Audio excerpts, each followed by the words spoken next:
Yes, 12th on para. Closely connected with the conservation of water supplies is the problem of upper station. The systematic planting of suitable trees in every possible or impossible area. Closely connected with the conservation of water. ನಾವು water ಅನ್ನು conservation ಮಾಡೋದು ಹೇಗೆ ಅಂತ ಹೇಳಿದಾಗ supplies of problem of upper station ಅಂದ್ರೆ ನಾವು water ಅನ್ನ ಎತ್ತರವಾದ ಸ್ಥಳಗಳಿಗೆ ಸಾಗಿಸಬೇಕು ಅಥವಾ ನೀರಾವರಿಯನ್ನ ಇರಿಗೇಷನ್ ಅನ್ನ ಜಾಸ್ತಿ ಮಾಡಬೇಕು.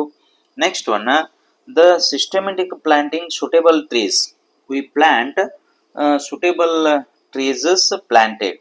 ಕೆಲವೊಂದು ಟ್ರೀಸಸ್ ಅನ್ನ ಪ್ಲಾಂಟೆಡ್ ಮಾಡೋದ್ರಿಂದ possible area or impossible area ಅಂದ್ರೆ ನಮಗೆ ಬಳಕೆಗೆ ಇರುವಂತ ಜಾಗದೊಳಗಡೆ ಅಥವಾ ಇರಲಾರ್ದಂತ ಜಾಗದೊಳಗಡೆನು ನಾವು ಪ್ಲಾಂಟಿಂಗ್ ಮಾಡೋದ್ರಿಂದ ನಾವು ಸಾಯಿಲ್ ಎರೋಷನ್ ಸ್ಟಾಪ್ ಮಾಡಬಹುದು. ನೆಕ್ಸ್ಟ್ ಒನ್ ವಾಟರ್ ರಿಸೋರ್ಸಸ್ ಅನ್ನು ಡೆವಲಪ್ಮೆಂಟ್ ಮಾಡಬಹುದು ಅಂತ ಹೇಳ್ಬಹುದು.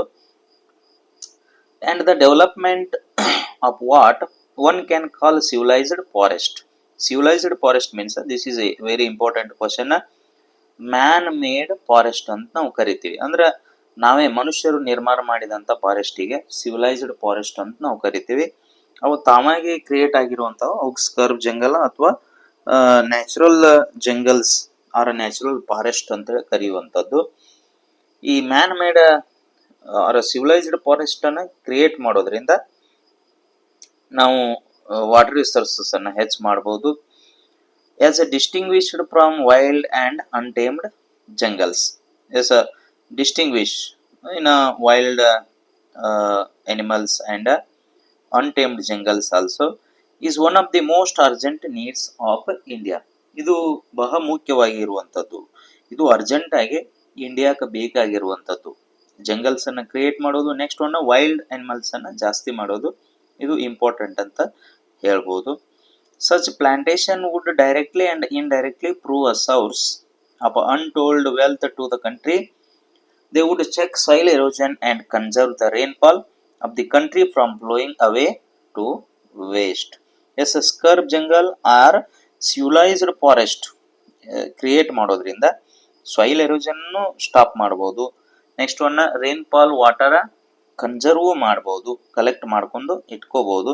ಇದು ನಮ್ಮ ಕಂಟ್ರಿಗೆ ಹೆಲ್ಪ್ ಆಗುತ್ತಾ, ವೇಸ್ಟ್ ಆಗೋದಿಲ್ಲ ಅಂತ ನಾವು ಹೇಳ್ಬೋದು. ನೆಕ್ಸ್ಟ್ ಒಂದು 13th ಒಂದು ಪ್ಯಾರಾ.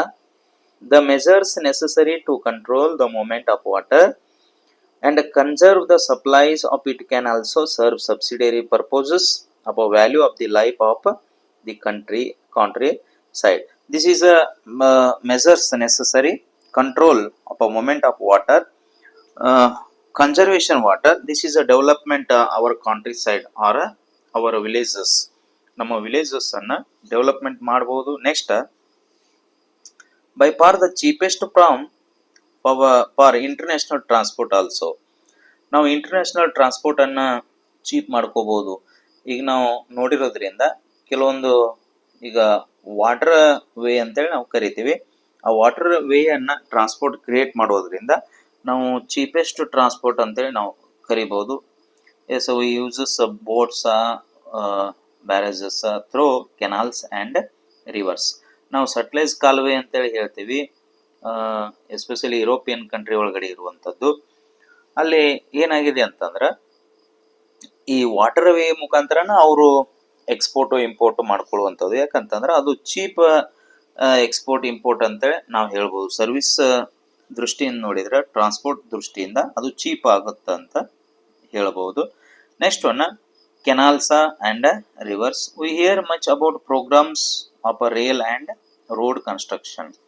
ಎಸ್, ಇದರಿಂದ ಏನಾಗುತ್ತ ಮತ್ತೆ ಅಂತಂದ್ರೆ road construction and rail construction and another one construction development. ಇದರಿಂದ ಜಾಸ್ತಿ ಡೆವಲಪ್ಮೆಂಟ್ ಆಗೋದು ನಿಶ್ಚಿತ ಅಂತ ಹೇಳ್ಬೋದು. But far too little about the development of internal waterways in India. Then again, the harvesting of water supplies usually also makes possible and the development of hydroelectric power. Hydroelectric power means ನೀರಿಂದ ready ಮಾಡುವಂಥದ್ದು ಅಥವಾ main resources water resources ಅಂತ ನಾವು ಹೇಳ್ಬೋದು. This is a possible hydroelectric power development. ಅಂದ್ರೆ ನಾವು water resource ಅನ್ನ conserve ಮಾಡೋದ್ರಿಂದ ಅಥವಾ ಡ್ಯಾಮ್ ಅದು ಇದು ಕ್ರಿಯೇಟ್ ಮಾಡೋದ್ರಿಂದ ಹೈಡ್ರೋ ಎಲೆಕ್ಟ್ರಿಕ್ ಪವರ್ ನಾವು ಜಾಸ್ತಿ ಮಾಡ್ಕೋಬಹುದು, ಅದು ಒಂದು ಬೆನಿಫಿಟ್ ಐತಿ ಅಂತ ಹೇಳ್ತೀವಿ. The availability of electric power would make a tremendous difference to the life of the countryside and enable the rural economy to be improved in a various direction in a particular, especially our countryside area or rural side area development ಆಗಕ್ಕೆ start ಆಗುತ್ತೆ. ಇದು water resources ಅನ್ನು ನಾವು collect ಮಾಡೋದ್ರಿಂದ ಇದು ಒಂದು help ಆಗುತ್ತೆ ಅಂತ ಹೇಳ್ಬೋದು. It would enable underground water to the tapped to a greater extent than at a present. Yes, underground water ಅನ್ನು ನಾವು ಜಾಸ್ತಿ ಮಾಡ್ಕೋಬಹುದು, ಇನ್ಕ್ರೀಸ್ ಮಾಡ್ಕೋಬಹುದು ಕೆಳಗಡೆ ಅಂತ. Next one, irregularity or inadequacy other sources of a supply. ಕೆಲವೊಂದು ಸೋರ್ಸಸ್ ಸಪ್ಲೈ ಮಾಡೋದಕ್ಕೂ ಇದು ಹೆಲ್ಪ್ ಆಗುತ್ತೆ. ಯಾವ್ದು main resources water, how to utilise and how to conserve ಮಾಡೋದ್ರಿಂದ, ನೆಕ್ಸ್ಟ್ ಯುಟಿಲೈಸ್ ಮಾಡೋದ್ರಿಂದ ಎಲ್ಲ ರಿಸೋರ್ಸಸ್ ಜಾಸ್ತಿ ಆಗುತ್ತೆ, ಕೆಲವೊಂದು ವರ್ಕ್ಸ್ ಜಾಸ್ತಿ ಆಗ್ತಾವು ಅಂತ ಹೇಳ್ತೀವಿ. In one sense water is the common set of liquids. Last ಒಂದು para, water it is one of the common liquid, but in another sense it is the most uncommon of liquid. ಅಂದ್ರೆ water ಒಂದು common liquid ಅಂತೇಳಿ ಹೇಳೋದಕ್ಕಿಂತ ಅದು uncommon liquid, that is one of the greatest things in earth surface ಅಂತೇಳಿ ಹೇಳ್ಬೋದು. ಯಾಕಂತಂದ್ರೆ ಭೂಮಿ ಮೇಲ್ಗಡೆ ವಾಟರ್ ರಿಸೋರ್ಸಸ್ ಇರ್ಲಾರ್ದ ಏನೂ ಮಾಡ್ಲಿಕ್ಕೆ ಸಾಧ್ಯ ಇಲ್ಲ. ಯಾಕಂತ ಫಸ್ಟ್ ಒಂದು ಪ್ಯಾರಾ ಒಳಗಡೆ ನಾವು ಡಿಫರೆನ್ಸ್ ಕೊಟ್ಟಿದ್ದಾನ. Main water resources Nile valley side green set area, in Libyan desert side dissertation area. This is one of the wonderful difference. ಇನ್ನು ಮೇನ್ ರಿಸೋರ್ಸಸ್ ವಾಟರ್ ರಿಸೋರ್ಸಸ್ ಅಂತ ಹೇಳ್ತೀವಿ. The investigation of the nature property which are the responsible for its unique power maintaining animal and plant life. Animal and plant life, this is one of the basic resources or basic things, water resources. ಹಿಂಗಾಗಿ ಅದನ್ನು maintains ಮಾಡಬಹುದು.